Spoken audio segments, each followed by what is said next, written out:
There are nights when the whole house seems to hold its breath. The hallway light is dim, the body is tired, yet the soul remains lit like a sentry that cannot lie down. The pillow receives a head full of thoughts, and the chest holds a heart that beats a little harder, as if measuring the distance between fear and trust. If you are living one of these nights, I want you to know, I see you. I recognize the weight on your shoulders, the concern for those you love, the feeling that tomorrow may be hiding something you do not yet know how to face. The word says, you will not fear the terror of the night. And yet, there are nights that frighten us.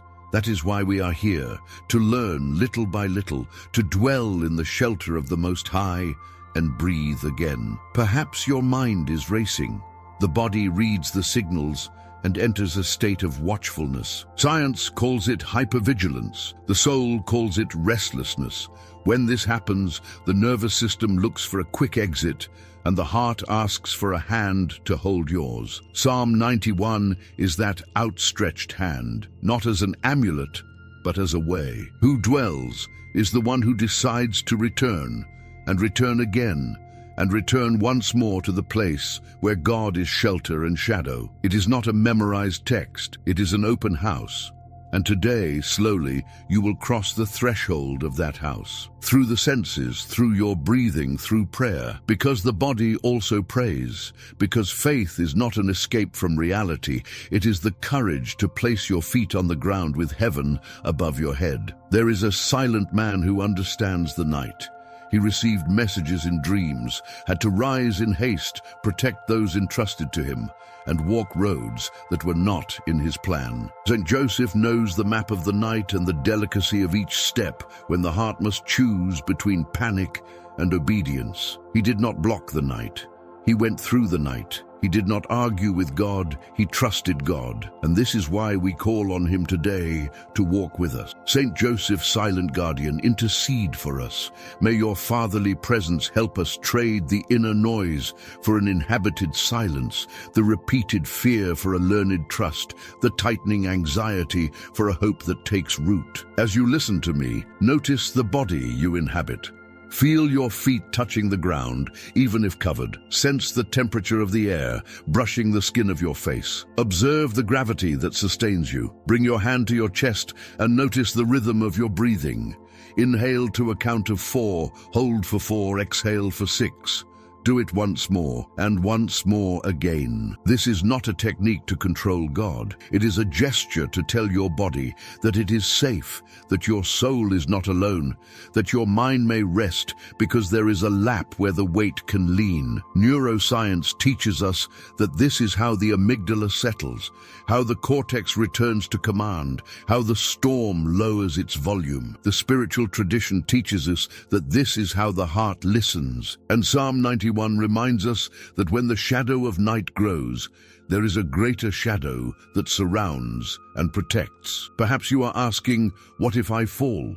What if it fails? What if I cannot do it? Fear works with scenarios. Faith works with presence. Fear builds sandcastles to defend itself. Faith opens windows to let the light in. The scenario does not always change at the speed we want. Many times, God begins with our interior, like a carpenter who first checks the square, then passes the sandpaper, and only then joins the pieces. It hurts to be sanded. It hurts to align what is crooked, but that is how a table sustains a family. That is how a heart learns to sustain a life. St. Joseph, teach us not to run from the labor that heals us, to recognize in each day's work a prayer that rises silent like incense to the heart of God. I know the questions are heavy. I know the night repeats the same phrases like a scratched record.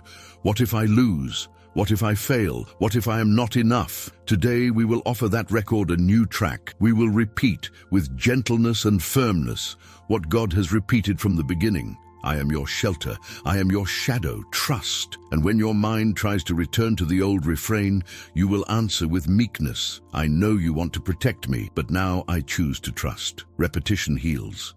Repetition imprints. Repetition educates the heart. That is why we repeat the word. That is why we repeat the prayer. That is why we repeat trust. St. Joseph, silent guardian, intercede for us. There is a precious detail in Psalm 91. It does not promise a glass dome. It promises a way. It does not say there will be no arrows. It says that no arrow will be greater than the hand that guards you. It does not say the valley will vanish. It says you will not walk alone. When Joseph heard rise, he rose. When he heard go, he went. When he heard remain, he remained. Protection was not the absence of struggle. It was the presence of direction. And today, while you breathe more deeply and let your body rest from the inside out, you will ask for this direction. Not escape, but passage. Not magic, but grace. Not a shortcut, but the right road. God leads. Joseph accompanies. The night does not rule over you. If your anguish is for someone at home, bring this person to mind as one who lights a candle in the dark. Say the name, offer the name, place it under the shadow of the Almighty. It is not a formula, it is a gesture. It is not a contract, it is trust. The protection we seek does not pass through superstitions. It passes through the decision to remain. To dwell is to choose, and choose again, and choose once more. To dwell is to look at the night and say, I know you exist, but you are not God. To dwell is to recognize fear, embrace it with tenderness, and lead it into the presence of the one who does not sleep. St. Joseph, teach us to practice presence while we set the table, meet deadlines, forgive, and await news. Perhaps you have tried many prayers and still feel that nothing changes. I understand the frustration. Sometimes we confuse prayer with a button that would trigger immediate results. Today we will remember, prayer is relationship. It grows as love grows, in the fidelity of small things, in the gaze that returns, in the yes that matures. Psalm 91 will be our repeated house. We will enter it as one enters a cool room at midday, as one finds shade on a hot road. In each verse an invitation, in each promise a name, in each word a hand that guides us. And when you get distracted, you will return. And when you are tired, you will rest. And when you doubt, you will repeat, I choose to trust. Before we go on, let your soul settle. Return to the breath that calms. Inhale for 4, hold for 4, exhale for 6. Notice the shoulders descending. Notice the tongue resting on the roof of your mouth. Feel your brow soften. The body is learning that there is a shelter. The heart is remembering where it lives. The mind is discovering it can loosen its grip for a moment without the world collapsing. This is how grace finds space, when we surrender enough to be guided. St. Joseph, Father and Guardian, place us beneath your shadow so that we may learn to rest in the shadow of the Most High. Now become silent for a few seconds and simply repeat within, in the rhythm of your breathing. Shelter, shadow, trust. Shelter for the tired soul. Shadow for the son of worries. Trust for the steps to come. If a tear appears, let it come. It is water that washes. If a sigh comes out heavier, let it out. It is wind that loosens the knot. We are beginning a crossing, not a performance. We are learning to dwell, not to recite. We are giving, little by little, the place of honor to the God who does not absent himself. St. Joseph, silent guardian, intercede for us. There is a kind of fear that does not shout.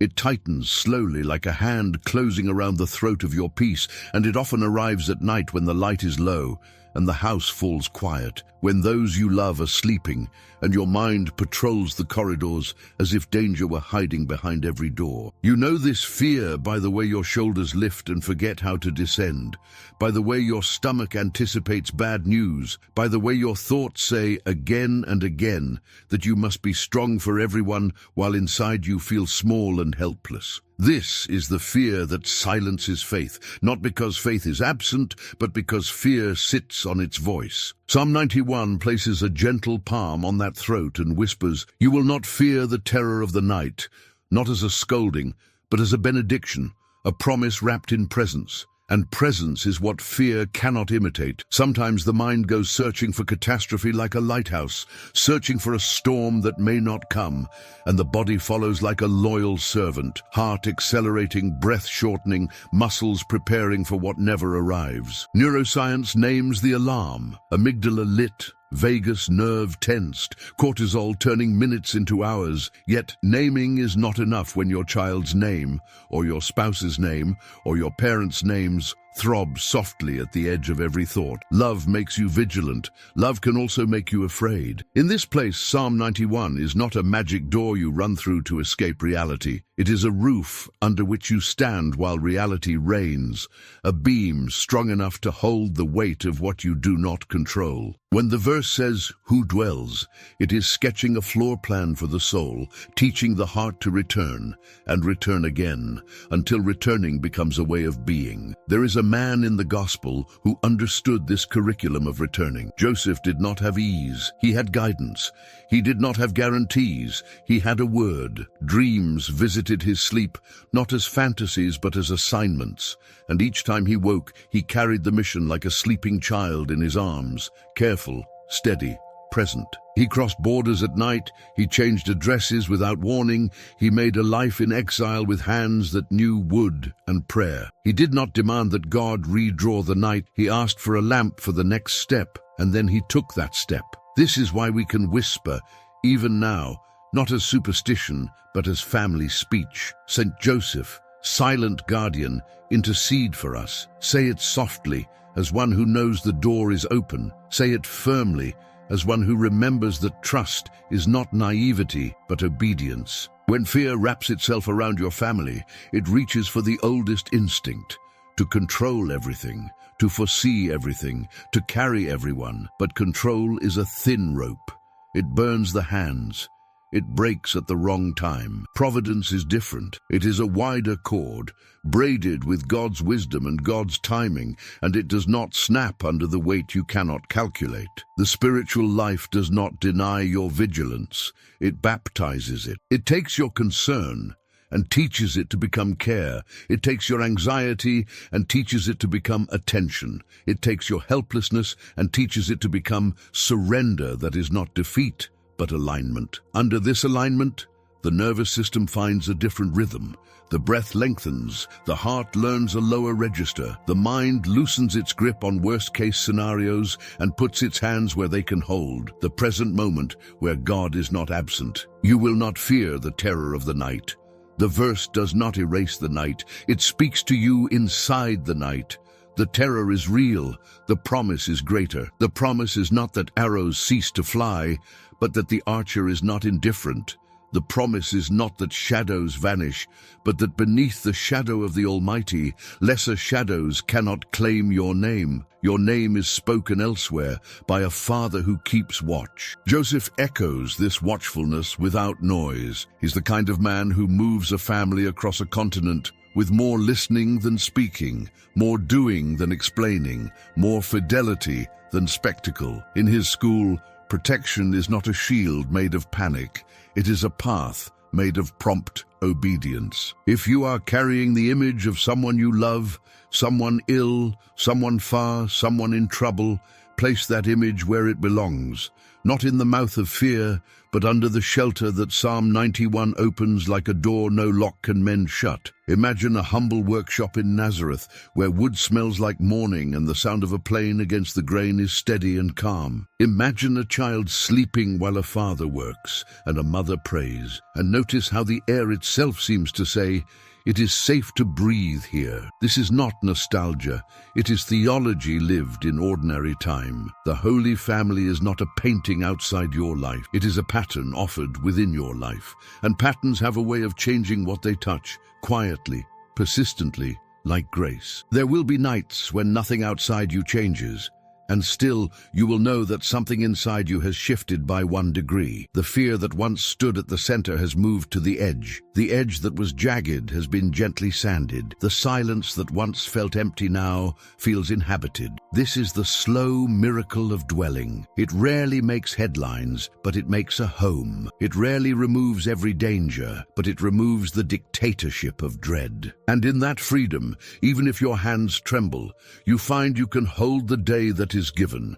You can bless the meal you have. You can speak a kind word where you would have spoken a sharp one. You can sleep for an hour you thought impossible. St. Joseph, silent guardian, intercede for us. There is one more truth that sits patiently at the table of the night. Fear is not your enemy to be annihilated. It is your creature to be taught. It screams so you will notice. It quiets when it knows you have noticed and you are not alone. Bring it to the psalm like a child is brought to the porch during a storm, where the thunder is still thunder, but the roof holds. Bring it to Joseph like a concern is brought to a father who does not panic, who measures, who prays, who acts when it is time and rests when action would only be noise. In this companionship, the soul recovers its voice. Faith is not silenced, it is amplified, not louder but truer, rounder, more consonant with the heart of God. So when the house holds its breath again, when the hallway light turns the night into a soft amber, and you can hear your own pulse like a drum in the quiet, remember that the psalm is a place, and that Joseph knows the way. Remember that love can be vigilant without being devoured by vigilance, that responsibility can be strong without the fever of control, that surrender can be firm without resignation. Remember, and if remembering feels small, let it be small, and repeat it until it is not small. Shelter, shadow, trust. These words are not charms, they are coordinates. Walk by them. Rest by them, live by them, and as you do, let the ancient prayer move through you like a steady hand on your shoulder. St. Joseph, silent guardian, intercede for us. There is a threshold that words alone cannot cross, a quiet doorway between repeating a verse and letting the verse become a room, a rhythm, a way of inhabiting reality. The line from Psalm 91 speaks of those who dwell, not those who merely pass by. And this difference is not cosmetic, it is structural, like the difference between placing a picture on a wall and laying the foundation beneath the house. Recitation can sound sincere and still leave the heart outside. Dwelling invites the whole person in, body, memory, breath, story, until the promise of shelter is not an idea visited on hard days, but the address where the soul actually lives. In daily life, this dwelling looks deceptively ordinary. It tends to appear in the small hinges on which big doors move. The first light in the kitchen before the city fully wakes, the steady attention given to a task that nobody will praise, the gentle way a name is spoken when tension would prefer a sharper tone. Theology names this as presence. The nervous system recognizes it as regulation, a ventral vagal warmth where the chest loosens and the mind organizes, where cortisol stops painting the world in emergency colors and the prefrontal quiet returns to the table. Nothing spectacular has happened, and yet everything crucial has shifted by a few degrees, enough to keep the inner weather from turning into a storm. St. Joseph stands here like a craftsman of presence. His biography is made of verbs that never shout, listen, receive, rise, carry, safeguard, provide. He becomes a tutor in the art of turning ordinary hours into sacrament, wood cut to measure, wages earned with clean hands, journeys taken in fidelity rather than display. Under his silent guidance, Psalm 91 ceases to be a charm held tightly in panic and becomes a roof under which love can grow without needing to prove itself. The shelter is not a bunker against the world. It is a workshop where God's companionship is the ambient light. When the psalm says, "Under the shadow of the Almighty," it sketches a way of moving that changes how the nervous system learns to tell time. Instead of living by alarms, future catastrophes rehearsed in advance, the heart begins to keep time by presence, a slower metronome where attention rests on what is here and who is here. Emotional memory, which so easily binds itself to threat, starts to bind itself to trust through repetition that is not frantic, but faithful. The same kitchen table, the same afternoon commute, the same bedside lamp becoming signals of safety, because grace keeps meeting the soul there. Habitar noer recitar. Dwelling turns places into altars and hours into companions. This is why the intercession of the saints matters in more than poetic terms. It extends the family of those who have learned to dwell and offers their companionship as a living environment. Joseph's quiet fatherhood does not relocate you from your city, your job, your kitchen. It reorients them. Work becomes collaboration rather than siege. Responsibility becomes stewardship rather than dread. Care for those you love becomes an offering rather than a performance. The brain's threat circuitry, so quick to flood the body when uncertainty rises, finds a new teacher in this environment. Not denial, not bravado, but a credible safety that has weathered nights and learned dawn by heart. There is a tenderness in this way of living that does not cancel difficulty. Dwelling allows sorrow to sit at the table without taking the head chair, allows uncertainty to enter the room without rewriting the story, allows fear to be acknowledged without being enthroned. The Psalms' promises then read less like guarantees to be enforced, and more like announcements of companionship that lift the weight where it crushes most, on the inside, where meanings form. Under this companionship, even long-standing habits of catastrophic imagination begin to quiet. Neurons that fired together in fear start to wire together in trust, not in a single leap, but with the patience of a craftsman who sands what is rough until the hand can pass without catching. Habitar noer recitar. The words keep their place in the mouth, but they also learn the way to the chest, to the gut, to the muscles that have been bracing for years. The verse becomes posture, and posture becomes prayer. The shelter becomes recognizable, not because danger never approaches, but because, when it does, it finds a house already inhabited. Joseph's presence, like a shadow in late afternoon, falls gently across the threshold. The heart recognizes the shape and knows it is not alone. In this recognition, panic loses its urgency, vigilance loses its fever, and fidelity, quiet, persistent, unspectacular fidelity, does its slow and holy work. There is a relief many hearts secretly long for, a promise that faith will place a glass dome over life, sealing out sharp edges and sudden winds. Yet Psalm 91 does not speak of a dome. It speaks of a dwelling, and a dwelling is a place made for weather. The text holds out shelter and shadow, not a guarantee that storms will forget one's name.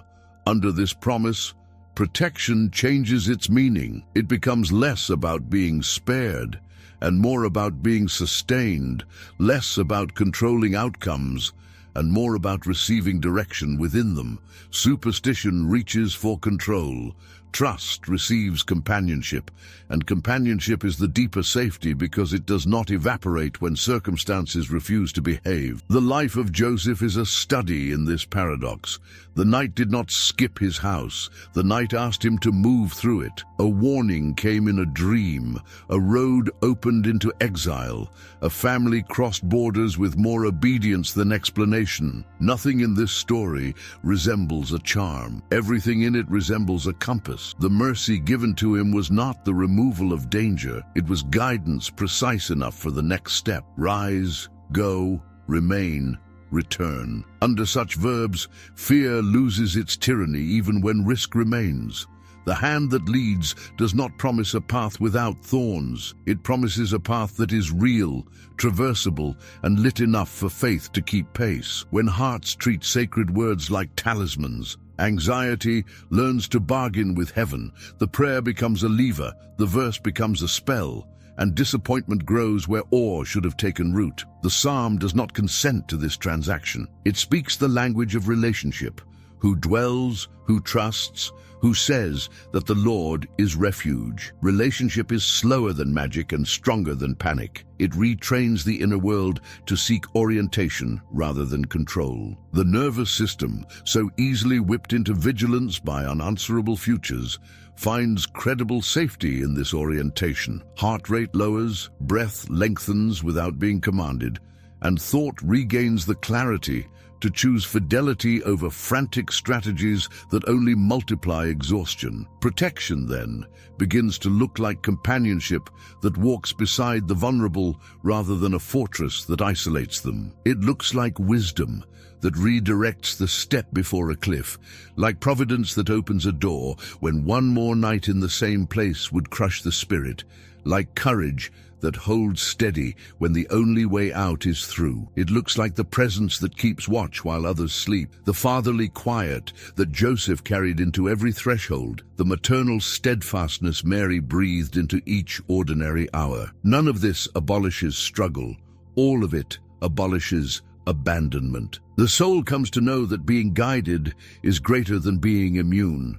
Under this light, obedience ceases to feel like surrender to an impersonal decree and begins to feel like alignment with a mind that knows the terrain better than fear does. Superstition shrinks because it cannot compete with the dignity of being addressed and accompanied. The heart learns to prefer a faithful word over a predictable script, a real companionship over a superstition that promises much and delivers panic every time circumstances disobey. There is a maturity here that does not despise weakness. It allows tears and tremors to be seen without shame, while refusing to let them narrate the whole story. The Psalm's protection inhabits that middle place where courage is not bluster and hope is not denial. Joseph's steps through the night trace a pattern many souls recognize. The shift from make it all go away to show me how to walk. That shift is where peace begins to last. It is not an anesthetic. It is a clarity that reorganizes the interior so that love can act even when the body remembers fear. A child can be carried safely, not because the road has no dangers, but because the arms that carry have learned which hazards matter and which do not. Guidance makes that distinction visible. Guidance rescues time from chaos, sets a next step where there seemed to be none, and teaches the heart to listen for the small verbs that move mountains more reliably than 1,000 frantic wishes. Less superstition, more concrete obedience. The phrase sounds severe until it is held in tenderness. Concrete obedience is simply love that takes shape, a choice made without spectacle, a fidelity kept when nobody is counting, a refusal to let panic dictate the map. In this register, Psalm 91 becomes the architecture of a house that can stand. The beams are trust, the joins are daily choices, the roof is the presence of the one who neither slumbers nor sleeps. The weather still changes. The home does not collapse, and in the half-light where many once begged for a dome, there grows instead a steady courage that can receive both sun and storm without losing its name. There are evenings when the soul asks not for noise, not for more words, but for a clearing where the body can remember that it is held, and in that clearing, a first movement arrives like dusk, settling over a quiet street, a silence of 2 to 3 minutes that does not demand performance, a simple hush that loosens the jaw and lowers the shoulders, a hush that allows the heart to measure the distance between tension and rest. In this silence, the nervous system finds a slower current.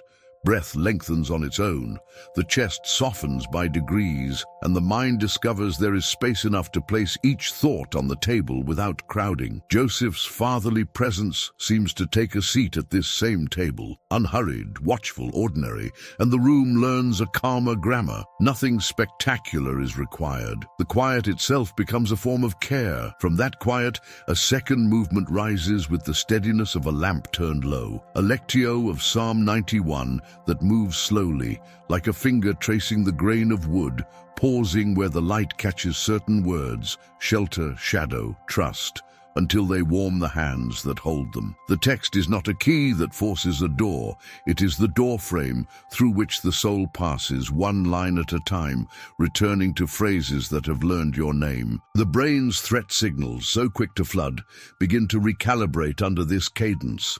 Language and breath intertwine, memory and hope keep each other company, and the interior weather steadies. The psalm does not deny the storm. It offers a roof, under which listening becomes possible again. A third movement follows, not as escalation but as deepening, the act of trust shaping itself into words that already carry the weight of many nights. In your providence, Lord, I rest. St. Joseph, teach me to obey. The sentence lands softly and stays, like a hand that does not withdraw at the first tremor. It does not negotiate with the future. It does not bargain with fear. It does not explain what it cannot explain. It consents to be held by a faith that knows the path even when the traveler does not. Under this consent, the amygdala's alarm loses volume. The prefrontal clarity returns to its work, and love finds a way to act without borrowing the voice of panic. The prayer does not pretend to be brave. It allows itself to be accompanied. Then a fourth movement takes flesh where life touches life, the way grace prefers to show itself. A protective gesture appears almost shyly at the edge of the hour, a phone call that reaches the isolated, a small help offered where fatigue has quietly piled up, a forgiveness that does not erase truth, but releases the heart from the task of carrying both justice and vengeance. Work under this light becomes collaboration with God rather than a siege against scarcity. Responsibility becomes stewardship rather than dread. Care becomes an offering rather than a performance. The gesture is small only to the eye. In the soul, it opens corridors. And without needing to be announced, it turns each task into prayer, each tool into intercession, each schedule into a place where companionship can be found. Across these four movements, a single sentence keeps time like a benevolent refrain. In the school of St. Joseph, we learn to trust in providence. The learning is patient. It respects the days when trust feels thin and the nights when fear arrives early. It does not shame the tremor. It stays with it until the tremor becomes a rhythm the heart can carry without breaking. The psalm, read in this register, becomes architecture rather than talisman.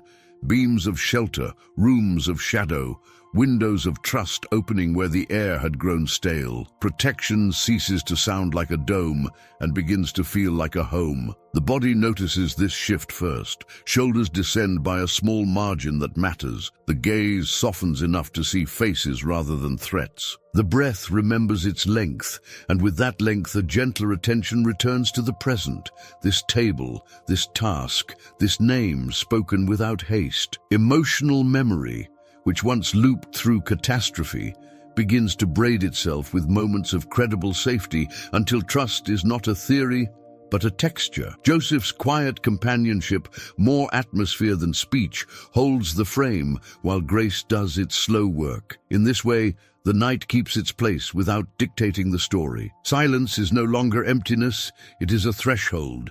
Scripture is no longer a lever, it is a room.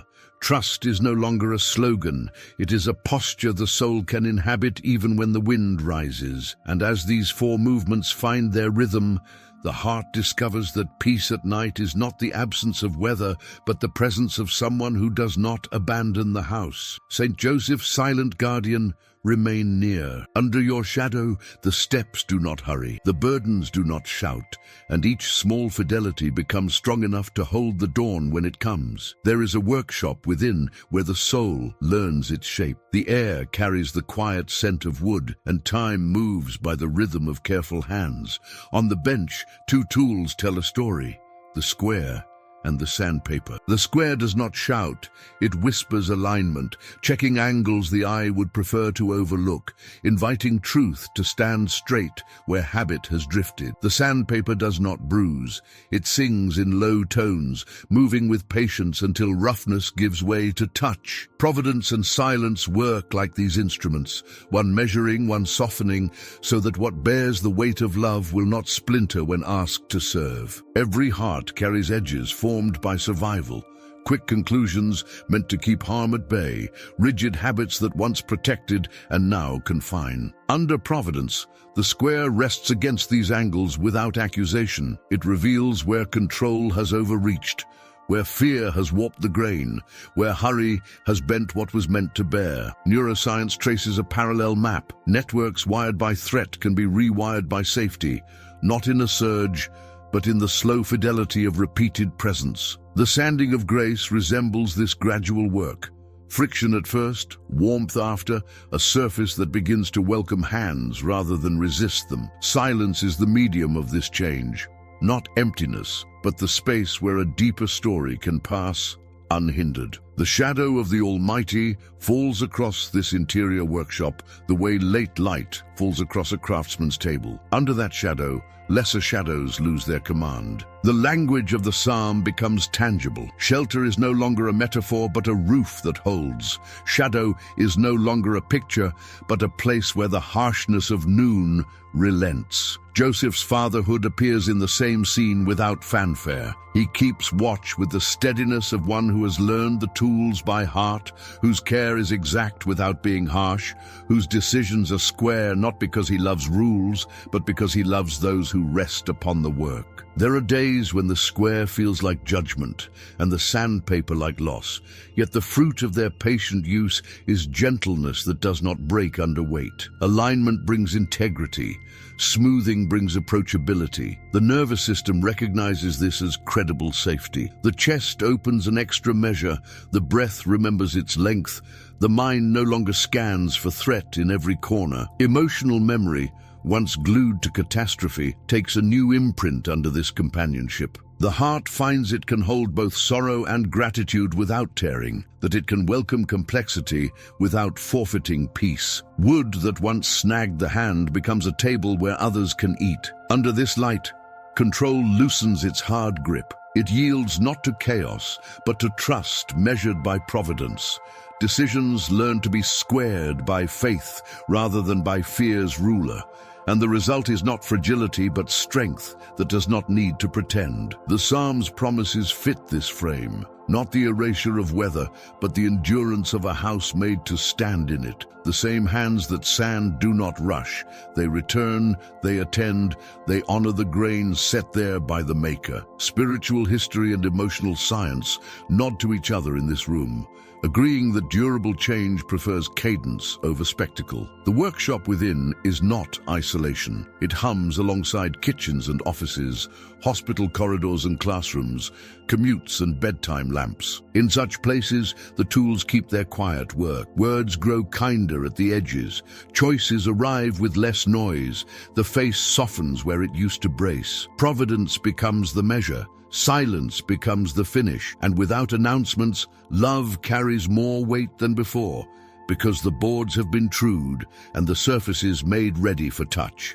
With St. Joseph, every work becomes a prayer. Night has a way of revealing what the day kept busy, and here, in this gentler light, the soul can speak without raising its voice, naming its needs the way one names a child, carefully, tenderly, without fear of being turned away. Under the shelter promised by Psalm 91, the heart remembers its address and begins to settle, not because the world has stopped moving, but because a deeper steadiness is here, a steadiness that does not hurry and does not abandon. Whoever dwells in the secret place of the Most High becomes more than a verse. It becomes the room we enter together, the threshold over which anxiety does not have permission to follow with the same authority it claimed a moment ago. Shadow of the Almighty means a nearness that changes the temperature of our thoughts, a nearness that makes harsh light kinder and sharp sounds lower their edge. In that shadow, the promises of the psalm unfold like quiet furniture already placed for our rest.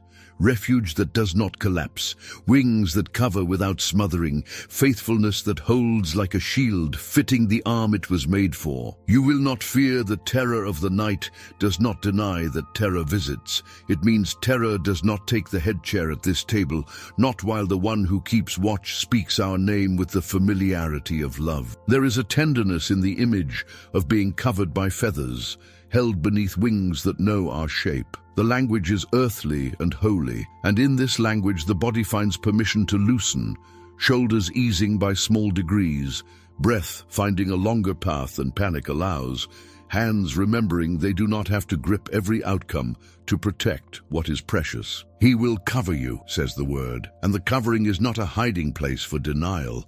It is the place where truth can be told without shattering us, the place where tears and questions and a stubborn ember of hope can share the same room without cancelling each other. 1,000 may fall at your side, the psalm continues, and even here the point is not comparison but companionship. The line remembers danger without granting it the last word, remembers loss without training the heart to expect only loss. In this register, trust stops being a pose and begins to be a posture, felt in the chest, carried in the voice, visible in the way eyes meet the day that comes. Guidance flows again where only guesses stood a moment ago, and the soul recognizes that it is possible to move without the old fever, possible to care without being consumed, possible to wait without surrendering to dread. He will command his angels concerning you, and whether the heart imagines that care as light on a dark road or as a hand steadying the step that might have slipped, the message remains the same. You are not unattended. You are not at the mercy of randomness. Providence does not outsource love. In this knowledge, the nervous system finds a credible safety that explanation alone cannot deliver. Rhythms calm by more than willpower, and the interior weather turns toward a season that can hold rain without drowning in it. Under such keeping, even long habits of catastrophe begin to loosen their scripts. Because he has set his love upon me, I will deliver him. The promise arrives as answer to attachment, not to achievement. Love set upon God does not always know how to be eloquent. It often knows better how to stay. It stays when the inbox overflows, when the hospital room is too bright, when the hallway at home is too quiet. It stays by naming the name, not with theatrics, but with the tenacity of a vine that has found the wall it will climb. I will be with him in trouble, the psalm says. And here the grammar is everything, not immunity from trouble, but companionship within it, the kind of companionship that changes the quality of time itself. St. Joseph, silent guardian, intercede for us. Your life moved by verbs that did not shout, listen, rise, carry, safeguard, and for this, your intercession carries a gravity that panic cannot mimic. Stand beside the names we carry tonight, names we love and names we fear for, names that make our chests ache with tenderness. Stand beside the thresholds we face, visible and hidden, and let your fatherly steadiness become the atmosphere in which our decisions take their shape. Teach the heart to prefer guidance over control, fidelity over spectacle, obedience that is love over strategies that only exhaust. St. Joseph, silent guardian, intercede for us. For every room where dread has been rehearsed, let this psalm become a new script, not to perform, but to inhabit. For every morning that begins too early with thoughts running ahead of grace, let this shadow become a place where breath lengthens before the day gathers speed. For every night that echoes with what-ifs, let the refrain be simple and honest and enough. Shelter, shadow, trust, not as slogans but as coordinates, not as denial but as orientation. Under these words, the soul can rest without pretending, can act without frenzy, can love without the old fear of being left alone. I will satisfy him with long life and show him my salvation. The promise leans forward into time, but it also falls now, like a light upon the floor where we stand. Salvation is not only a future rescue, it is a present nearness that teaches the heart how to be whole in pieces, how to be brave without hardness, how to be gentle without surrender. In that nearness, the face softens by a measure that matters, and the voice remembers kindness as a native language. Nothing sensational has happened, and yet everything crucial has been touched by a hand we did not need to see to recognize. In this hour, the night keeps its place and loses its verdict.